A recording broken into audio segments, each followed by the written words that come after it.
চা বেচে অমুক দিনে 10,000 কামাচ্ছে, বেগুনের ক্ষেত করে মাসে 2 লাখ টাকা ইনকাম, চাকরি ছেড়ে গোবর সেনে কোটিপতি। এইসব গল্প এখন অনেকেই আমাদেরকে শোনায়। তরুণদের জন্য একটা পরামর্শ: এই ফাঁদে পা দেবেন না, এই ফাঁদে পড়বেন না। একদম নিজের চোখে দেখা অভিজ্ঞতা। আমাদের বয়সে একজন ওয়েল পেইড জব ছেড়ে এইসব কুইক ক্যাশের নেশায় পড়ে গেল, এখন হাউমাউ করে মরছে। আপনি যাই করেন সেটার এক্সপ্যান্ডিবিলিটি থাকতে হবে। ধরুন একজন রিক্সাওয়ালা, সে ডিসেন্ট আয় করে, এন্ট্রি লেভেল চাকরিজীবীর চেয়েও বেশি। রিক্সাওয়ালারা মাসে 30,000 টাকা কামায়, আর জবে নতুন হলে স্যালারি মাত্র 15,000। ভিউ শিকারীরা আপনাকে এইটুকুই বলবে।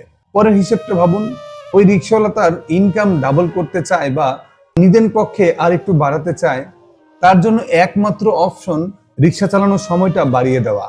ডাবল করতে চাইলে তাকে 10 ঘন্টার জায়গায় 20 ঘন্টা রিক্সা চালাতে হবে। এটা কি ফিজিক্যালি পসিবল? রোদ বৃষ্টি তো আছেই, ছুটির দিনে কাজে না গেলে আয় নেই। কিন্তু এন্ট্রি লেভেলের জবে 4-5 বছরের বেতন ডাবল হয়ে যাওয়া খুব স্বাভাবিক, কোনো অতিরিক্ত ঘন্টা না বাড়িয়েই। আপনি যে কাজটা করতে চান সেটা তো আগে আপনার ভালো লাগতে হবে, তাই না? ফেসবুকের এক লাইক করে লেখা পড়ে আপনি সিদ্ধান্ত নিলেন বাজারে বসে চা বেচবেন, চাকরির ডাবল ইনকাম।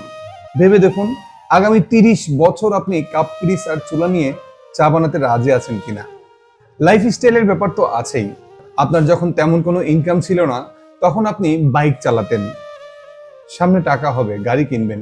কিন্তু এসব কাজে গাড়ির ভূমিকাটা কি? গাড়ি চালিয়ে কি আপনি ঝালমুড়ি বেচতে পারবেন? চাকুরিজীবী বা ডিসেন্ট লেভেলের উদ্যোক্তা হলে আপনি তার সাথে একটা লাইফস্টাইল আর নেটওয়ার্ক বাই ডিফল্ট পাবেন। এটা খুব গুরুত্বপূর্ণ। ধরুন আপনি একটা স্টেশনারি কোম্পানির মার্কেটিং এর জব করেন। আপনি আজকে এই ভার্সিটিতে, কালকে ওই ঝকঝকে অফিসে বিটুবি ডিল করতে যাবেন। কত হাই স্কিল লোকের সাথে পরিচিত হবে, কন্ট্যাক্ট বিনিময় হবে। কিন্তু আপনার টাকার লোভে পড়ে টাকা দেখে বাদামের ঝুড়ি নিয়ে রাস্তায় দাঁড়ালেন। আপনার নেটওয়ার্ক হবে পাশের ফুচকাওয়ালা, আইসক্রিম বিক্রেতা ইত্যাদি। ওই ফুচকাওয়ালার ওই মুহূর্তের সবচেয়ে বড় চিন্তা, সে কতক্ষণ তার সব মাল বিক্রি করে ঘরে যাবে। আগামীকালও সে একই কাজ করবে। আপনার মতো তার অ্যাম্বিশন নেই, বড় কিছু করারও ইচ্ছা নেই, দেশের মানুষের উপকারে আসার খায়েশও তার নেই। মনে রাখবেন, your network is your net worth. আর এই সমস্ত পেশায় যে খুব বেশি ইনকাম হয় তাও কিন্তু না। খবরের শিরোনামে লেখা চাকরি ছেড়ে বেগুন চাষে লাখপতি, ভিতরে থাকে 1 বছরে আয় সর্বসাকুল্যে 3 লাখ টাকা। মানে ওই লোক মাসে মাত্র 25,000 টাকা কামায়। এটা নিয়ে আবার নিউজও হয়। তাই এসব ভুয়া মোটিভেশনের ফাঁদে পড়বেন না। প্রতি বছর মিডিয়াগুলো নিজেদের স্বার্থেই এসব নিউজ করে। গত 5 বছরের নিউজ তো কম দেখেননি। আইফোন হাতে চানাচুরওয়ালা, ডিএসএলআর হাতে চটপটি বিক্রেতা, আর কত কি। প্রশ্ন হলো তারা এখন কোথায়? তারা এখনো কেন সেই রাস্তায় বসছে না আর ওরকম আয় করছে না? তাহলে এগুলো রিয়েলেবল পেশা হয় কিভাবে? কোনো কাজই ছোট নয়, আমি কোনো কাজকেই ছোট বলছি না, কিন্তু সব কাজই যে আপনার ফিল্ড তাও কিন্তু নয়।